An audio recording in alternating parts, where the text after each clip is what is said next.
السلام علیکم ناظرین، امید ہے آپ خیریت سے ہوں گے۔ اللہ تعالیٰ ہم سب کو اپنے حفظ و امان میں رکھے اور ہمیں ہر طرح کی جسمانی اور روحانی بیماری سے محفوظ رکھے۔ ناظرین، میرے اس چینل کو سبسکرائب کر لیں اور بیل آئیکن کا بٹن دبا لیں تاکہ میرا اور آپ کا رابطہ بحال رہے۔ آج کی اس ویڈیو میں ہم بات کریں گے خون کی ایک بیماری کے حوالے سے جسے تھرومبوسائٹوپینیا کہتے ہیں، یعنی خون کے اندر پلیٹلیٹس جو ہیں ان کی تعداد کم ہو جاتی ہے۔ تو اس مرض کو سمجھنے کے لیے سب سے پہلے ہم خون کے کچھ اجزاء کے بارے میں بات کرتے ہیں کہ خون کے اندر بہت سارے خلیات اور سیلز ہوتے ہیں، جیسے ریڈ بلڈ سیل ہیں، وائٹ بلڈ سیلز ہیں اور تھرومبوسائٹس ہیں یا جنہیں پلیٹلیٹس ہم کہتے ہیں۔ یہ بیماری اس وقت ہوتی ہے جب خون کے اندر تھرومبوسائٹس یا پلیٹلیٹس جو ہیں یہ کم ہو جائیں، ٹھیک ہے۔ یہ جو پلیٹلیٹس ہیں ان میں ان کی خاصیت ہوتی ہے کہ یہ سیلز آپس میں چپک جاتے ہیں اور خون جو بہتا ہے اس کو روکتے ہیں، خون کے جمنے کا جو عمل ہے اس میں یہ مددگار ثابت ہوتے ہیں۔ تو اگر یہ کم ہو جائیں تو خون جو ہے وہ بہنا شروع ہو جاتا ہے اور وہ رکتا نہیں، ٹھیک ہے نا۔ معمولی سے زخم سے، معمولی خراش سے خون بہنے لگتا ہے تو اس کے یعنی جمنے کا جو عمل ہے وہ انتہائی سست ہو جاتا ہے۔ اگر یہ پلیٹلیٹس جو ہیں وہ کم، مثلا بہت زیادہ ان کی تعداد میں کمی نہ ہو، معمولی نوعیت کا مسئلہ ہو، تو یہ مرض جو ہے یہ پرابلم کریٹ نہیں کرتا اور یہ پلیٹلیٹس جو ہیں یہ آٹومیٹکلی صحیح ہو جاتے ہیں۔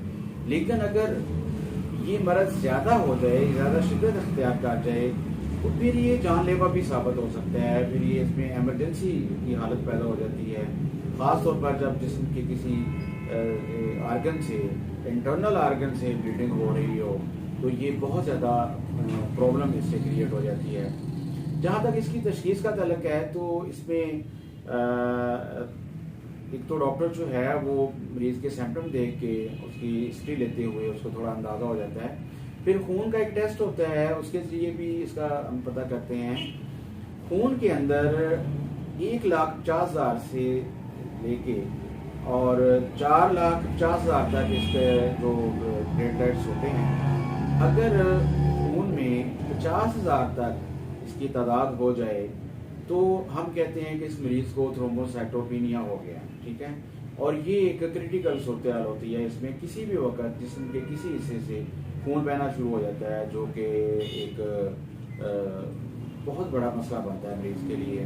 سمیئر ٹیسٹ کے ذریعے اور بون میرو ٹیسٹ کے ذریعے بھی ہم اس کا پتہ کرواتے ہیں۔ یہ جو 1,50,000 جو ہوتا ہے یہ فی مائکرو لیٹر اس کے خون کے اندر ہوتے ہیں، ٹھیک ہے نا جی۔ تو اس جہاں تک اس کی وجوہات کا تعلق ہے تو سب سے پہلے یہ ہوتا ہے کہ یہ بہت مختلف بیماریوں کی وجہ سے خون کے اندر جو پلیٹلیٹس ہیں یہ کم ہوتے ہیں، یعنی یہ بذات خود کوئی مرض نہیں لیکن کسی دوسری مرض کی وجہ سے یہ چیز آ رہی ہوتی ہے۔ تو سب سے پہلے اگر ہڈیوں کا گودا جو ہوتا ہے، جو اسپونجی ٹیشوز ہوتے ہیں، بون میرو جس کو کہتے ہیں، اگر وہ تھرومبوسائٹس نہ بنا رہے ہوں، کیونکہ یہ گودا جو ہوتا ہے یہ تھرومبوسائٹس کو یا پلیٹلیٹس کو بناتا ہے، اگر یہ نہ بنا رہا ہو تو خون میں اس کی کمی ہو جاتی ہے۔ یا یہ ہوتا ہے کہ اگر یہ جس سپیڈ سے بون میرو جو ہے وہ تھرومبوسائٹس بنا رہی ہے، پلیٹلیٹس بنا رہی ہے، اس سے زیادہ سپیڈ کے ساتھ یہ خراب ہونا شروع ہو جائیں، تباہ ہونا شروع ہو جائیں، تو پھر بھی خون کے اندر ان کی کمی واقع ہو جاتی ہے۔ پھر کچھ کینسر ہیں جیسے لیوکیمیا ہے، لمفوما ہے۔ یہ کینسر جو ہیں یہ چونکہ بون میرو کو متاثر کرتے ہیں اور اس کی وجہ سے بھی خون کے اندر جو ہے اس کی کمی ہو جاتی ہے۔ انفیکشن کی بہت ساری ایسی انفیکشن ہیں جیسے لیوپس ہے، روبیلا ہے یا اور اس طرح کے جو انفیکشنز ہیں وہ اس میں وجہ بنتی ہیں۔ ہیپاٹائٹس سی ہے اور ہیمولائٹک یوریمک سنڈروم ہے جس سے گردے بہت زیادہ متاثر ہوتے ہیں۔ پھر حمل کے دنوں میں یہ مرض زیادہ ہو جاتا ہے۔ پھر قبض کی جو ادویات ہیں وہ اس کو اس میں مسئلہ بناتی ہیں. وٹامن B12 کی کمی کی وجہ سے, فولیٹ کی کمی کی وجہ سے, تیلی کی بیماری کی وجہ سے, تیلی کے بڑھ جانے کی وجہ سے یہ مرض جو ہے وہ پیدا ہو جاتا ہے. یعنی خون کے اندر جو ہے وہ اس کی سیلز کی کمی ہو جاتی ہے, پلیٹلیٹس کی کمی ہو جاتی ہے.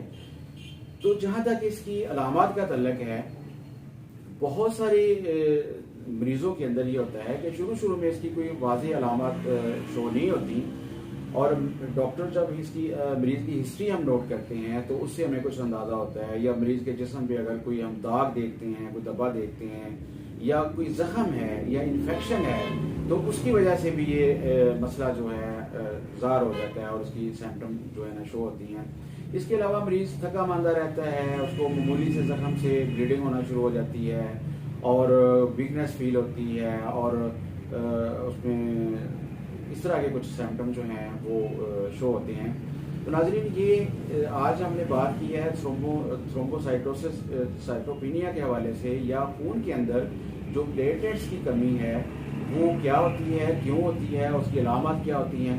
تو اس سے اگلی جو ویڈیو ہے اس میں ہم انشاءاللہ یہ ڈسکس کریں گے کہ تھرومبوسائٹوپینیا جو ہے اس کا علاج کیسے کیا جاتا ہے, اور ہومیوپیتھی میں کون کون سی ایسی میڈیسن ہیں جو اس مرض کے لیے استعمال ہوتی ہیں.